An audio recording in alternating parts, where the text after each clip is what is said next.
നമസ്കാരം, മെട്രോ മാറ്റിനിയിലേക്ക് സ്വാഗതം. നടൻ ദിലീപിന്റെ ഡി സിനിമ ഇനി കൊടുങ്ങല്ലൂരിലും. നഗരത്തിലെ മുഗൾ മാളിൽ ഡി സിനിമയുടെ പുതിയ മൾട്ടിപ്ലെക്സ് തിയേറ്റർ തുറന്നു.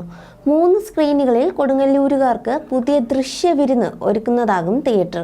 സംവിധായകൻ കമൽ ഉൾപ്പെടെയുള്ളവർ പങ്കെടുത്ത ചടങ്ങിലായിരുന്നു നിലവിളക്ക് കൊളുത്തി തിയേറ്റർ ഉദ്ഘാടനം ചെയ്തത്. Municipal chairperson Geetha DK, Mughal mall ഉടമകളായ Muhammad Ali, Siddique Muhammad Ali, D cinema manager Vinoy തുടങ്ങിയവർ പങ്കെടുത്തു. ഒരു തിയേറ്റർ ആ നാടിൻ്റെ പ്രശസ്തിയും പുരോഗതിയെയും വിളിച്ച് അറിയിക്കുന്നതാണെന്നും ദിലീപ് പറഞ്ഞു. കമലിൻ്റെ അസിസ്റ്റന്റായി സിനിമയിലേക്ക് എത്തിയ ശേഷം ഒരുപാട് കാലം താൻ കൊടുങ്ങല്ലൂരിൽ താമസിച്ചിട്ടുണ്ടെന്നും ദിലീപ് പറഞ്ഞു.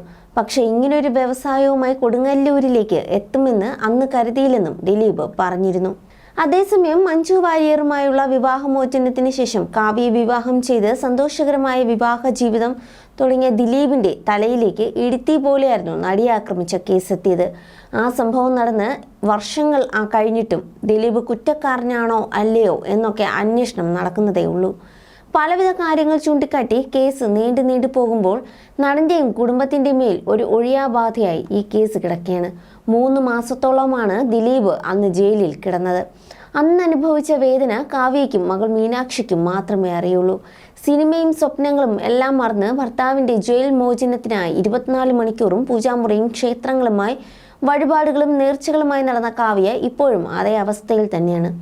ദിലീപിന്റെ ജാമ്യം റദ്ദാക്കാൻ സർക്കാർ തന്നെ ശ്രമിക്കുമ്പോൾ അതിനെ എങ്ങനെയെങ്കിലും നേരിടാനുള്ള ശ്രമത്തിലാണ് ദിലീപ്. ആദ്യ ജയിൽവാസം കഴിഞ്ഞിറങ്ങിയ ദിലീപിന് തന്റെ ജീവിതത്തിലും കരിയറിലുമൊക്കെ തന്റെ അഭിമാനത്തിനേറ്റ ക്ഷതം താങ്ങാവുന്നതിനും അപ്പുറമായിരുന്നു. അതിനുശേഷം കോടികളിറക്കി സിനിമകളും എടുത്തത് തനിക്ക് നഷ്ടപ്പെട്ടു പോയ തന്റെ താരജീവിതം തിരിച്ചു പിടിക്കാനുള്ള ശ്രമമായിരുന്നു. ഇപ്പോഴും ആ ശ്രമങ്ങൾ തുടരുന്നതിനിടയിലാണ് കഴിഞ്ഞ ദിവസം ദിലീപിന്റെ ജീവിതം തലകീഴായി മറിക്കുന്ന സുപ്രധാന വിധി കോടതി പ്രഖ്യാപിച്ചത്. നടിയെ ആക്രമിച്ച് പകർത്തിയ ദൃശ്യങ്ങളുടെ ഹാഷ് വാല്യൂ മാറിയിരുന്നു. കോടതിയുടെ മേൽനോട്ടത്തിലിരുന്ന മെമ്മറി കാർഡിന്റെ ഹാഷ് വാല്യൂ ആണ് മാറിയിരുന്നത്. അത് അന്വേഷിക്കാനാണ് ഹൈക്കോടതി സിംഗിൾ ബെഞ്ച് ഉത്തരവിട്ടത്. നടിയുടെ ഹർജി അംഗീകരിച്ചാണ് കോടതി വിധി വന്നത്.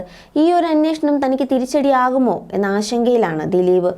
അതിനിടയിലാണ് നടിയെ ആക്രമിച്ച കേസിലെ പ്രതി ദിലീപിന്റെ ജാമ്യം റദ്ദാക്കണമെന്നാവശ്യപ്പെട്ട് ക്രൈംബ്രാഞ്ച് നൽകിയ അപ്പീൽ ഹൈക്കോടതി അടുത്ത മാസം 8 മാറ്റിയിരിക്കുകയാണ്.